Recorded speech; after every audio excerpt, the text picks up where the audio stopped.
안녕하세요. 예수님의 은혜가 함께 하시기를 빕니다. 그러면 사도신경으로 우리의 신앙을 고백하며 6월 25일 아침 예배를 드리겠습니다. 나는 전능하신 아버지 하나님 천지의 창조주를 믿습니다. 나는 그의 유일하신 아들 우리 주 예수 그리스도를 믿습니다. 그는 성령으로 잉태되어 동정녀 마리아에게서 나시고 본디오 빌라도에게 고난을 받아 십자가에 못 박혀 죽으시고 장사된 지 사흘 만에 죽은 자 가운데서 다시 살아나셨으며 하늘에 오르시어 전능하신 아버지 하나님 우편에 앉아 계시다가 거기로부터 살아있는 자와 죽은 자를 심판하러 오십니다.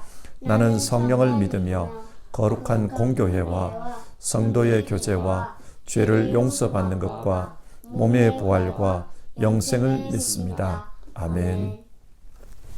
찬송가 401장, 옛날 찬송가로는 457장, 주의 곁에 있을 때 1절 부르고 같이 기도하겠습니다.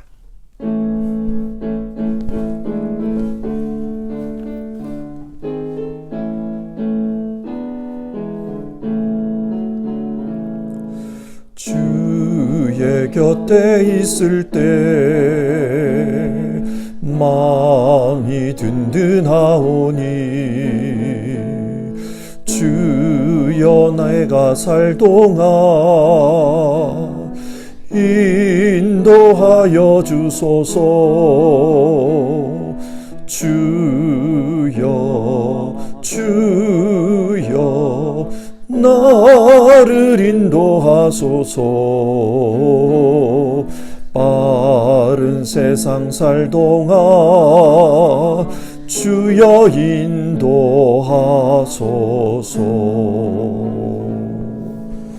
기도하겠습니다.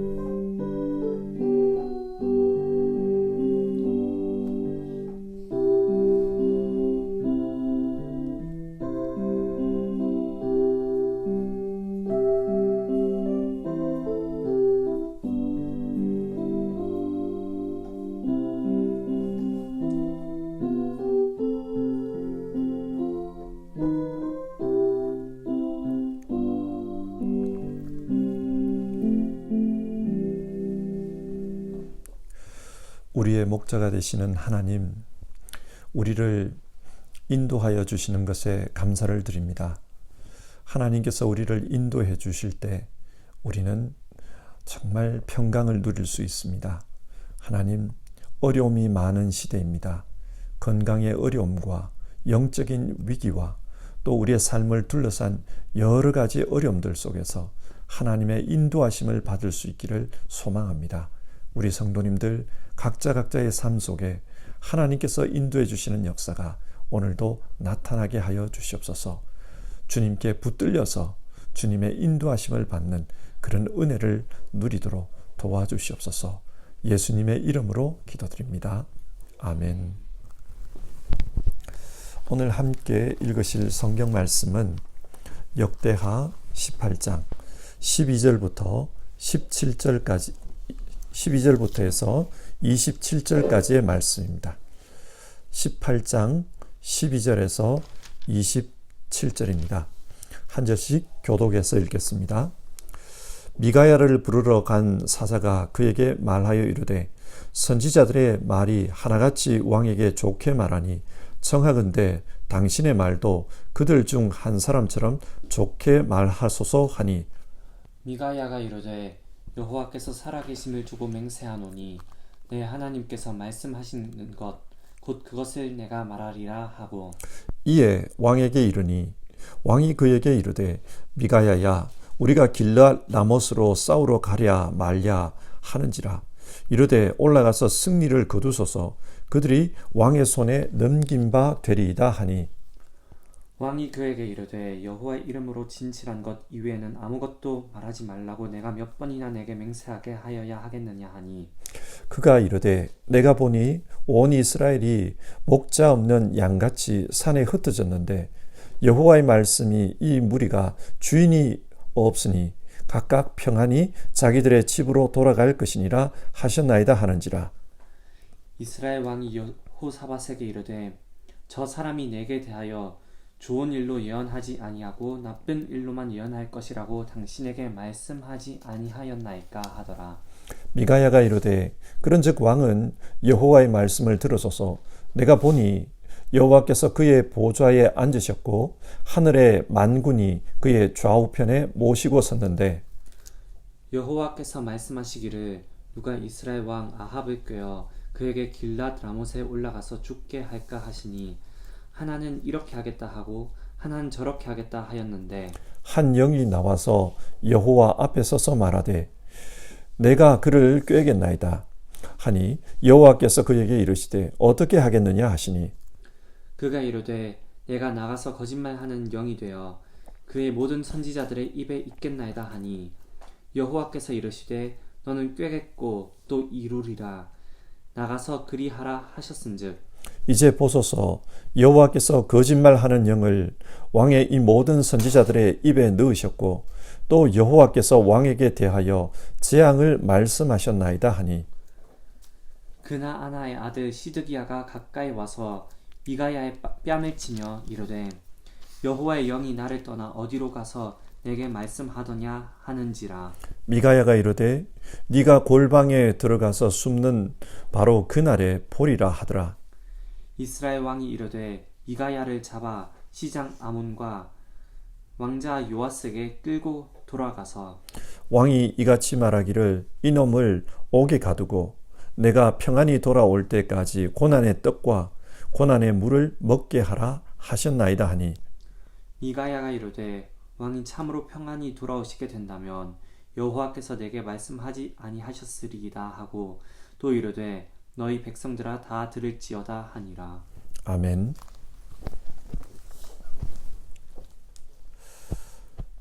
여호사밧은 하나님을 사랑하는 왕이었습니다. 그래서 그는 유다 왕국을 하나님의 말씀 위에 굳게 세우고자 했습니다. 이를 위해 지도자들을 각 성읍 백성들에게 보내 하나님의 말씀을 가르치게 했습니다. 이처럼 여호사밧은 하나님의 말씀을 중요하게 생각하는 그런 사람이었습니다. 그러나 그런 여호사밧도 하나님의 말씀을 분별하지 못한 적이 있는데요. 역대하 18장은 그 사건에 대해 말씀해 줍니다. 이 사건의 배경은 이렇습니다. 1절을 보시면요. 여호사밧이 부귀와 영광을 크게 떨쳤고 아합 가문과 혼인함으로 인적 관계를 맺었더라.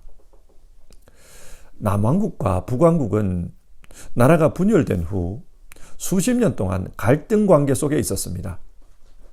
군사적 대립도 여러 차례 있었습니다. 그래서 여호사밧은 이런 갈등 관계를 해소하기 위해 북왕국의 왕 아합의 딸과 자신의 아들을 결혼시킵니다. 그래서 친인척이 된 것입니다. 그리고 시간이 지난 후 사돈인 북왕국의 아합을 만나러 갑니다. 그러자 아합은 환영 만찬을 성대하게 준비했습니다. 그리고 그 만찬 이후에 자신과 함께 길르앗 라못을 치러 가자고 제안을 합니다. 왜 길르앗 라못을 치자고 하는가? 원래 길르앗 라못은 이스라엘의 땅이었습니다. 그런데 아람과의 전쟁에서 그 땅을 잃고 말았습니다. 그래서 아람 땅이 된 겁니다.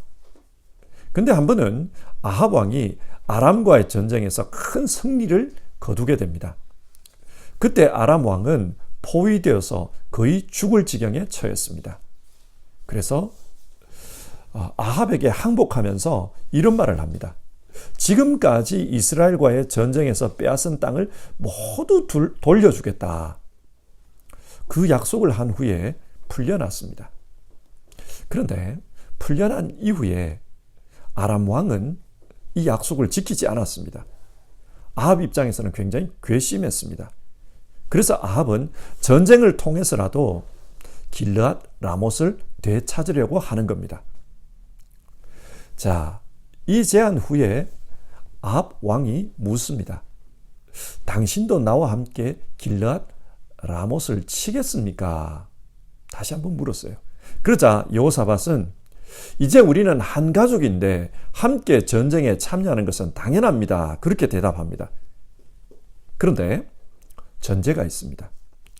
이 전쟁이 하나님께서 허락하신 전쟁인지 그렇지 않은 전쟁인지 물어봐야겠다는 겁니다. 여호사밧은 하나님의 뜻을 무엇보다도 중요하게 생각하는 사람이었기 때문에 하나님 뜻을 물어보자고 합니다. 그러자 아합은 좋다고 했습니다. 그래서 북이스라엘의 선지자 400명을 불러 모아서 하나님의 뜻을 묻습니다. 그러자 그 400명이 한결같이 올라가십시오. 하나님께서 그 성을 임금님의 손에 넘겨주실 것입니다. 그렇게 예언했습니다. 그런데 이 예언을 들은 여호사밧은 뭔가 좀 이상했던 것 같아요.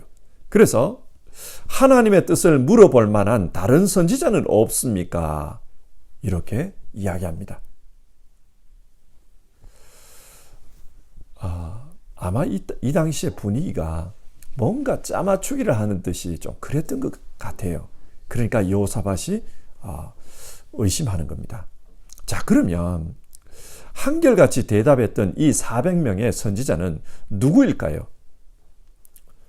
열왕기상 18장 4절을 보면 아합의 부인인 이세벨이 여호와의 선지자들을 학살했다는 이야기가 나옵니다.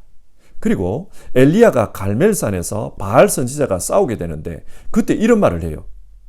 열왕기상 18장 22절인데요. 엘리야는 백성들에게 이렇게 말하였다. 주님의 예언자라고는 나만 홀로 남았습니다. 그런데 바알의 예언자는 450명이나 됩니다. 지금 북이스라엘에서 하나님의 선지자는 자기 혼자밖에 없다고 말합니다. 그리고 열왕기상 19장 14절 엘리야가 이세벨에게 쫓겨서 광야로 도망갈 때 하나님께 이런 이야기를 합니다. 지금 이스라엘 자손은 주님과 맺은 언약을 버리고 주님의 제단을 헐었으며 주님의 예언자들을 칼로 쳐 죽였습니다. 이제 나만 홀로 남았는데 그들은 내 목숨마저도 없애려고 찾고 있습니다. 여기서도 하나님의 선지자는 자기 혼자밖에 없다고 말합니다. 그러니까 아합의 시대에는 북이스라엘에 하나님의 선지자가 잘 없었습니다. 그런데 어떻게 400명이나 되는 그 선지자를 아합은 모을 수 있었을까요? 이들은 가짜 선지자입니다. 어떤 신학자는 이들이 아세라를 섬기는 제사장들이었을 거다 그렇게 추측합니다. 그리고 당시 아합 왕가에는 바알과 아세라 선지자를 공식적으로 후원했습니다. 그러니까 아합이 원하는 대답을 하나님의 뜻이라고 이들이 말하는 이유가 있어요. 이 모든 것이 여호사밧이 보기에는 뭔가 좀 이상한 겁니다. 그래서 혹시 이들이 짜고서 나를 속이는 것은 아닌가 그런 생각을 한 것이고 그래서 하나님의 뜻을 물어볼 다른 선지자는 없습니까? 그렇게 질문한 겁니다. 그러자 아합이 미가야라는 선지자가 있기는 하다고 말합니다. 그런데 이 미가야는 아합이 굉장히 싫어하는 선지자였습니다. 왜 싫어합니까? 이 미가야는 한 번도 아합에게 좋은 일을 예언한 적이 없었습니다. 아합 입장에서는 한마디로 재수 없는 사람입니다. 그러면 이 미가야는 왜 아합에 대해서 좋은 말을 하지 않았을까요? 아합은 이스라엘 역사에서 가장 악한 왕 중에 하나입니다. 그러니 하나님께서 아합에 대해서 좋은 말씀을 하실 리가 없습니다. 여하튼 여호사밧은 이 미가야에게도 하나님의 뜻을 물어보자고 합니다. 그래서 신하를 보내 미가야를 데려오게 합니다. 그런데 이 미가야를 부르러 간 사이에 400명의 거짓 선지자들이 다시 예언을 합니다. 그 중에 시드기야라는 사람이 있었는데 그 시드기야가 쇠로 만든 뿔을 가지고 아합에게 이렇게 말합니다. 주님께서 이렇게 말씀하십니다. 너 아합은 철로 만든 이 뿔을 가지고 시리아 사람들을 찌르되 그들이 모두 파멸될 때까지 그렇게 할 것이다. 또다시 이 전쟁에서 아합이 승리한다는 그런 예언을 합니다. 그리고 거기에 있는 400명의 다른 선지자들도 똑같은 예언을 했습니다. 그러니까 지금 대세는 이 전쟁에서 아합이 승리한다는 것입니다. 그리고 12절을 보면 미가야를 데리러 간 아합의 신하가 미가야에게 이런 말을 합니다. 다른 선지자들이 모두 하나같이 왕의 승리를 예언하였으니 당신도 그들에게 한 것과 같이 왕의 승리를 예언하는 것이 좋을 것이요. 무슨 말입니까? 협박을 하는 겁니다. 헛소리하지 말고 왕에게 유리한 예언을 하라. 그렇게 협박하는 겁니다. 그러나 미가야는 13절에서 주님께서 살아계심을 두고 맹세하지만 나는 다만 내 하나님께서 말씀하신 것만을 말하겠습니다. 그는 참 선지자였습니다. 선지자는 자기가 하나님의 뜻을 만들어내는 것이 아닙니다. 선지자는 하나님으로부터 들은 말씀을 그저 전달하는 사람일 뿐입니다. 미가야는 그렇게 하겠다는 겁니다. 미가야가 왔을 때 아합이 묻습니다. 길랏 라못으로 전쟁하러 가는 것이 좋을지 그만두는 것이 좋을지 하나님의 뜻을 말해보라. 그래서 미가야가 올라가십시오. 승리는 임금님의 것입니다. 그런 말을 합니다. 다른 가짜 선지자들이 대답한 것과 똑같은 말을 했어요. 그러자 15절에서 아합이 미가야에게 호통을 칩니다. 내가 너에게 진실을 말하라고 하지 않았느냐? 그러자 미가야가 진실을 말합니다. 진실이 뭡니까? 이 전쟁에 나가면 아합이 죽을 것이라는 것이었습니다. 그리고 이스라엘 백성은 목자 없는 양신새가 되고 말 것이다. 그런 말을 합니다. 어떻게 이 말을 자신 있게 할 수 있는가? 미가야는 자신이 본 환상에 대해서 이야기합니다. 그 환상은 천상의 오전 회의였는데 그 회의의 내용은 아합을 이번 전쟁에 꿰어내어서 죽도록 하자, 그것이었습니다. 그런데 어떻게 꿰어낼 것인가? 20절과 21절을 보면 한 영이 아합의 모든 선지자들에게 들어가서 거짓을 예언하도록 만들겠다는 것입니다. 그러면 아합은 그 거짓 예언을 듣고 반드시 이번 전쟁에 참가할 것이다. 그때 아합을 죽이면 된다. 그런 내용이었습니다. 미가야가 자기가 본 환상을 이야기했어요. 이런 말을 하자 시드기야라는 거짓 선지자가 듣고서는 미가야의 뺨을 때립니다. 언제 하나님의 영이 나를 떠나 네게 말하였느냐? 그런 말을 하면서 미가야를 때립니다. 시드기야는 마치 자신이 진짜 하나님의 선지자이고 미가야는 가짜인 것처럼 그렇게 행동합니다. 어쩌면 이 세상에는 거짓이 진짜인 양 행동하는 경우가 있습니다.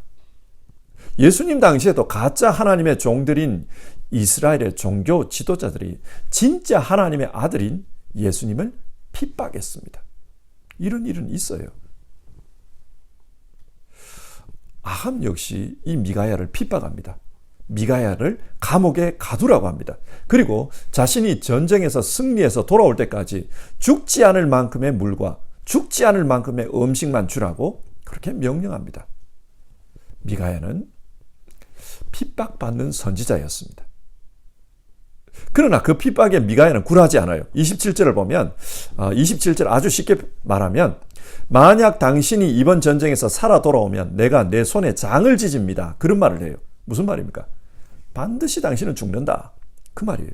그러면서 백성들에게 여러분들이 이 예언의 증인입니다. 내 말을 잘 기억해 두십시오. 그렇게 자신 있게 말합니다. 자, 이런 과정을 거쳐서 이스라엘과 아람 사이에 전쟁이 벌어집니다. 아마 이 전쟁이 나가면서 아합은 불안했던 것 같아요.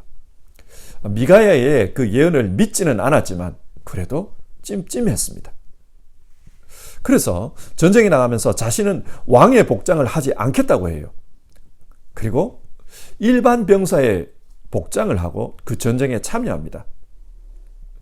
하지만 여호사밧은 왕의 복장을 하고 왕이 입는 군복을 입고 그 전쟁에 참여했습니다.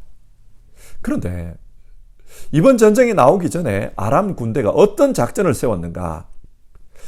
이 전쟁은 아합만 죽이면 끝나는 전쟁이다. 그러니까 아합을 찾아서 집중 공격해라. 그런 명령이 내려진 상태였습니다.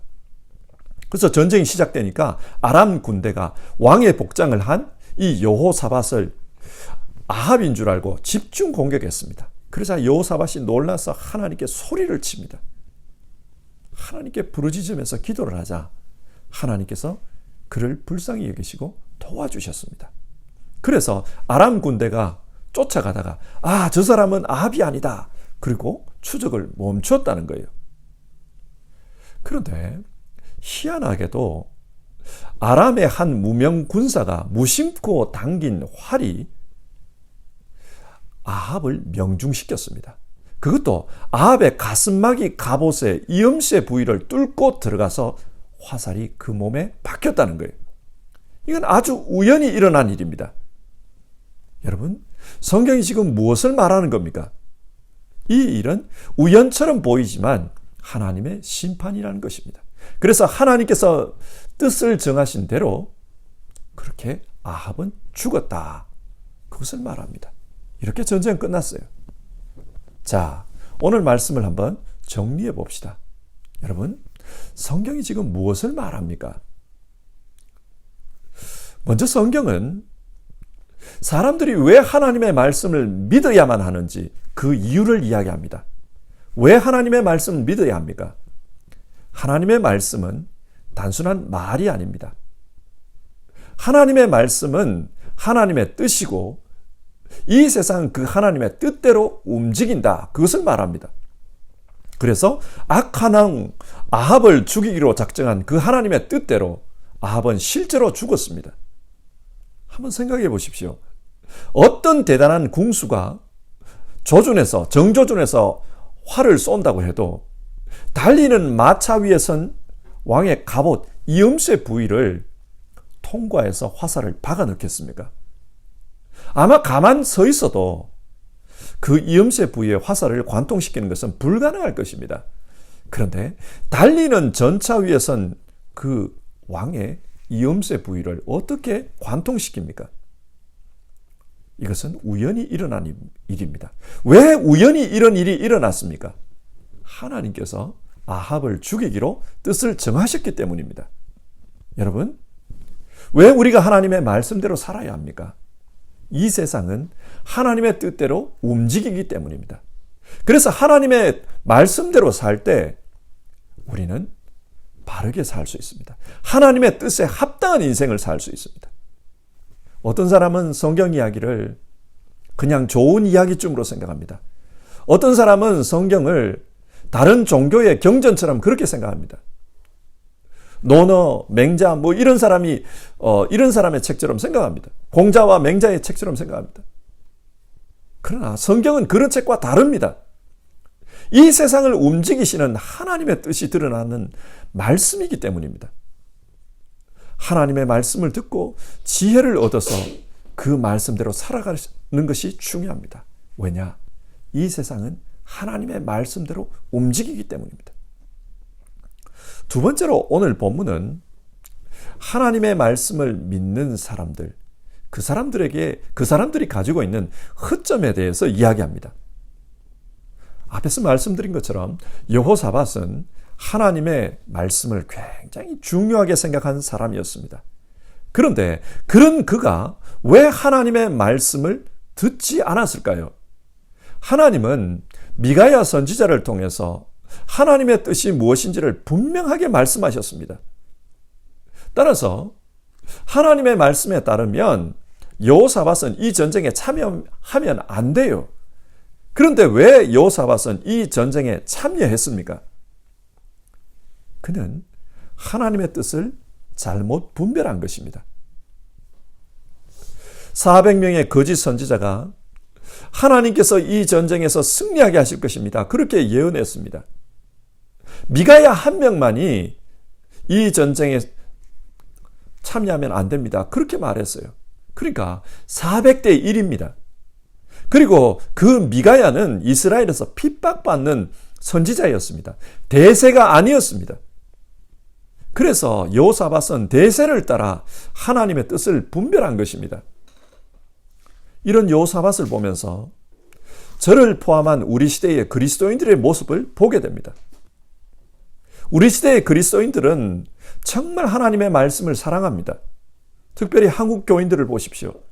한국교회 교인들은 얼마나 열심히 성경을 공부합니까? 하나님의 뜻을 알기 위해서 열심히 성경을 공부합니다. 그런데 그렇게 성경을 공부하지만 정작 삶의 현장에서는 하나님의 뜻대로 살지 못하는 경우가 너무 많습니다. 왜 그럴까요? 우리 역시 수의 논리로 하나님의 뜻을 분별하는 경우가 많기 때문입니다.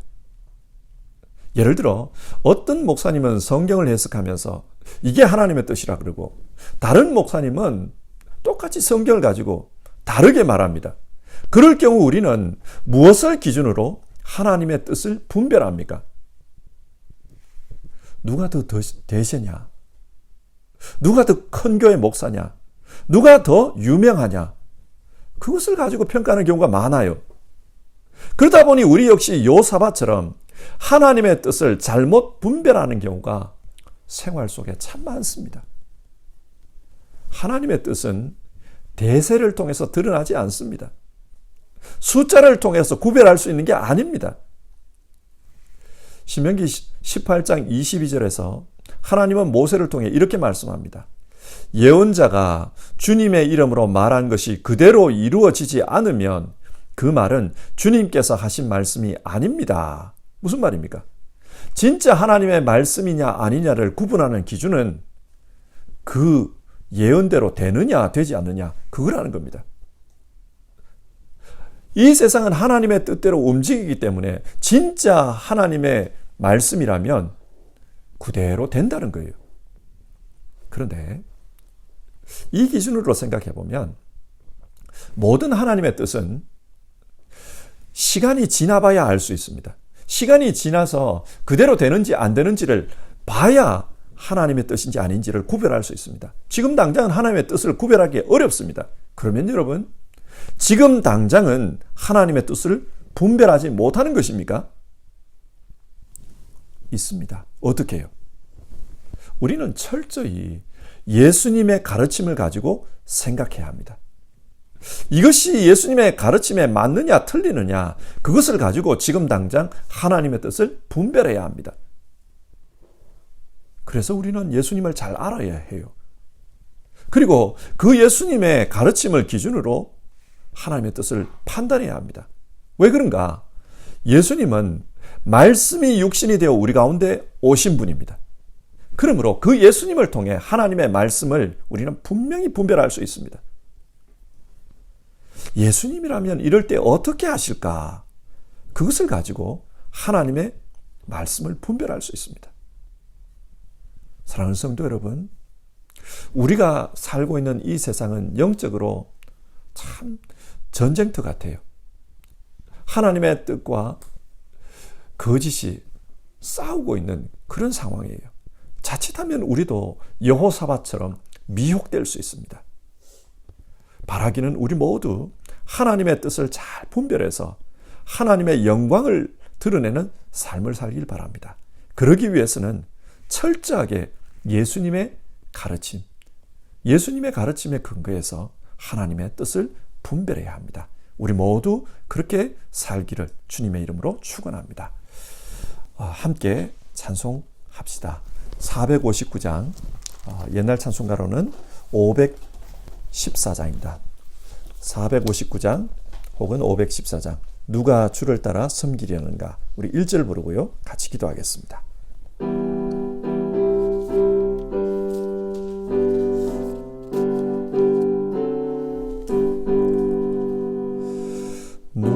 누가 주를 따라 섬기려는가? 누가 죄를 떠나 주만 따를까? 누가 주를 섬겨 남을 구할까?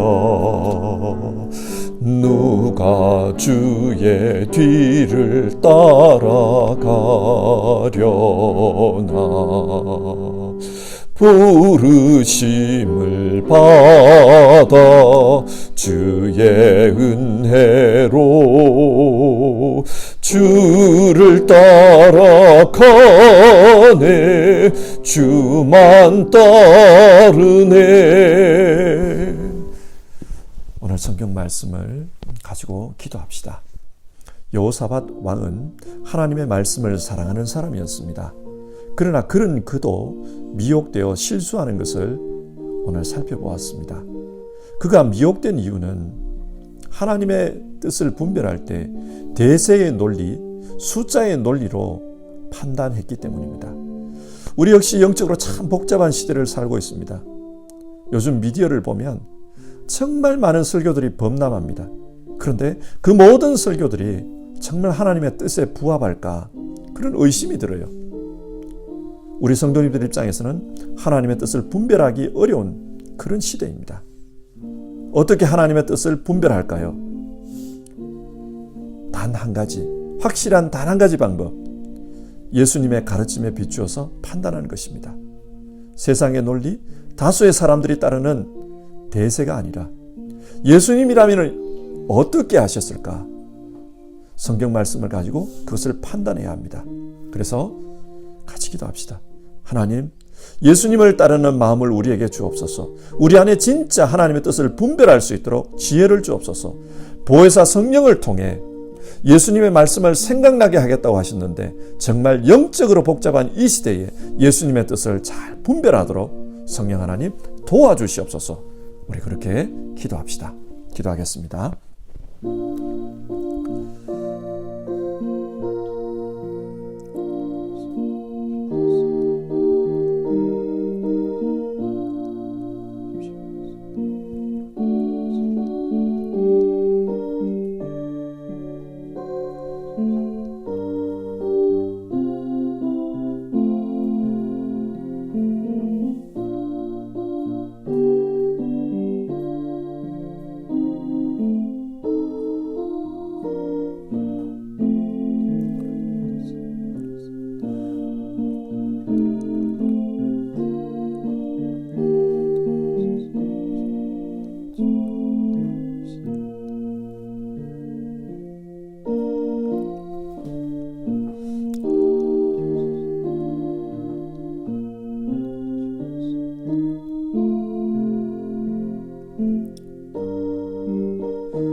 하나님, 이 세상의 역사는 하나님의 뜻대로 움직인다. 그렇게 말씀 나눴습니다.